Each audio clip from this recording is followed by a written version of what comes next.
listeners, and welcome to Bite-Sized Tales, your audio flash fiction podcast. In this week's story, a journey down the path of surreality so great it may leave you wondering about your own sanity.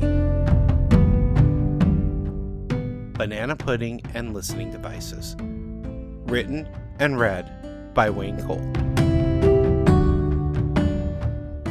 A very refreshing nap in my recliner was interrupted by an obnoxious knocking sound coming from the kitchen. Glancing around, I found my pets were all still fast asleep around the living room, meaning none of them could be causing these sounds.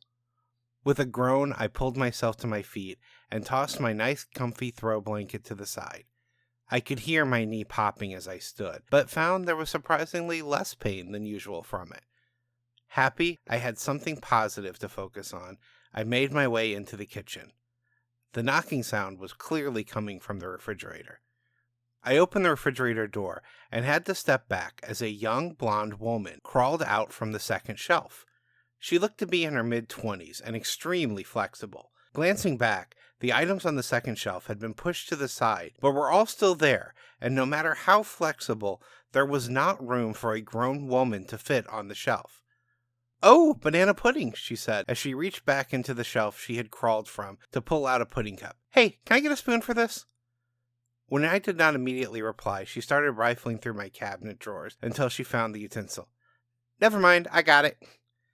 This strange woman had leaned against my counter, peeling off the foil top, and started eating my last pudding. What? I admit, it was not my most brilliant response to an out-of-the-ordinary situation. She tossed the empty pudding cup across the kitchen, and it landed perfectly in the trash can.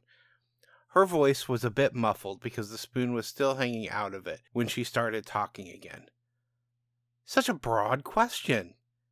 Could mean so many things. Can't talk yet, though. They might be listening. She started searching my kitchen for something, not bothering to put anything back in its place after. Aha! Knew it! She pulled a tiny, skull-shaped item made out of some sort of gel-like material.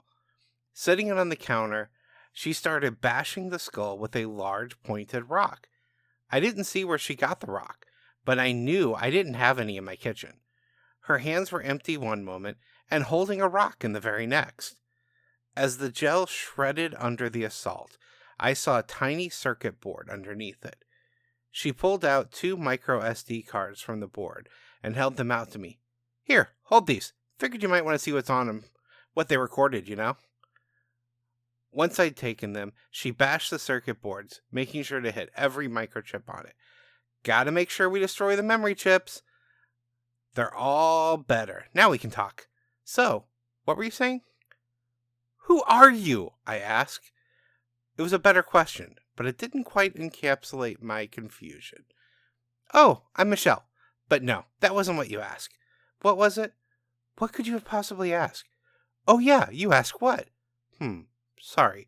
Need more details. What are you wanting to know?" My head was spinning, trying to sort everything out, so I blurted more questions before thinking about them. "Who are you? What's going on? And where did that come from?" I wasn't sure if I was asking about the rock, the listening device, or both. We already covered who, and I still need to know what. You added where. Now you just need when and why. Then you'll have a complete set. Complete set? Who, what, where, and why. The 5 W's. Then you can be a reporter. You'd be a really bad reporter. Oh, sorry. Didn't mean to insult you. I'm sure there's lots of things you'd be good at. Just not that. "Ah!" I screamed again. Not the most intelligent response I have ever given to a strange situation. Everything was happening so fast I couldn't focus my thoughts. "Well, that was rude. You made me like you, only to go and do a thing like that. I am really a horrible judge of character." I tried to compose myself. "How did you get into my kitchen?" "Through your refrigerator. You were there. I knocked. You opened the door." She grabbed a box of chocolate chip cookies from my counter and started eating one. "Hey, you got any milk?"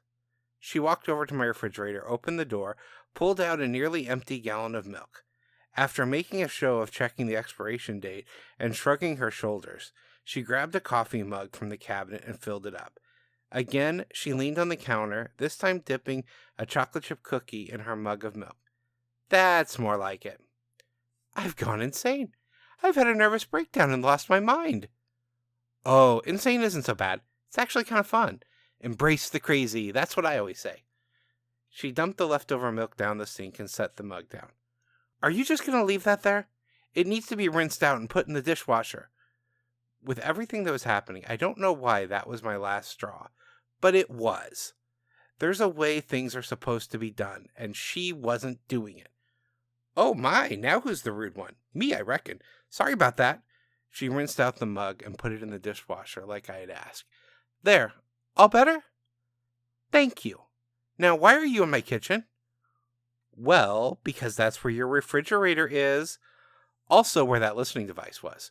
Wouldn't do me much good to crawl out of your living room closet if I just had to come in here now, would it? She patted me on the cheek with her right hand twice. Do you climb through refrigerators often, or is this a one-time thing? Can anyone else come through my refrigerator? Nah, just me. There are regulations against things like that. Don't see me caring, though. Never met a regulation I didn't want to break. Just then, there was what sounded like a microwave ding coming out of my refrigerator. Oh, that's my pizza rolls. Hey, it's been fun, but I gotta go. Can't let them go cold, you know. That would be disappointing, I said, at this point just going with it. Will I ever see you again? I asked, not really sure which answer to hope for. She opened the refrigerator door and started climbing back in. Only her head was still visible, nestled between the margarine tub and a case of sodas. Never know, strange world after all. Her head disappeared to the back, but her arm came out and grabbed the door, pulling it shut. Stranger today than yesterday. I reached down for the door to the refrigerator, but stopped with my hand inches away from the handle. Nah, I said as I headed back into the living room. My pets were awake now, and had knocked over the living room trash can. They were frolicking in the fast food wrappers, just as happy as could be. Finally, something normal. Author's note. This story was inspired by a dream. There really isn't much of the dream in the story, other than somebody being in a refrigerator. But in my dream, they crawled into the refrigerator to take a nap, not crawling out of it. When I woke up, I decided I wanted to have that element in the story. But more important than that, I wanted to replicate just the sense of insanity and surreality that comes with some of my dreams. When writing the character of Michelle, I was basing it on a lot of science fiction characters like Doctor Who that are supposed to be incredibly intelligent and make a point to frequently never answer the questions being asked. It always seems like something else trivial is more important. That was my goal when I started writing it. Other than her name, Michelle would never once answer a question that was asked of her. She would respond to the questions, but never give a straightforward answer. I think I succeeded in it, and I think that with this story, I did bring that element of surreal into it to the point of feeling crazy, but hopefully fun.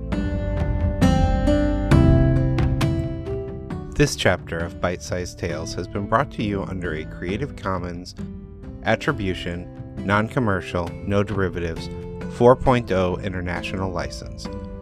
Intro and outro music is Fantasy Motion by Alexander Nakarada, provided under a Creative Commons 4.0 license. If you enjoyed what you heard today, we would greatly appreciate reviews and recommendations to your friends. Finally, for more information about our authors, please visit bitesizedtales.com. We look forward to reading to you next time.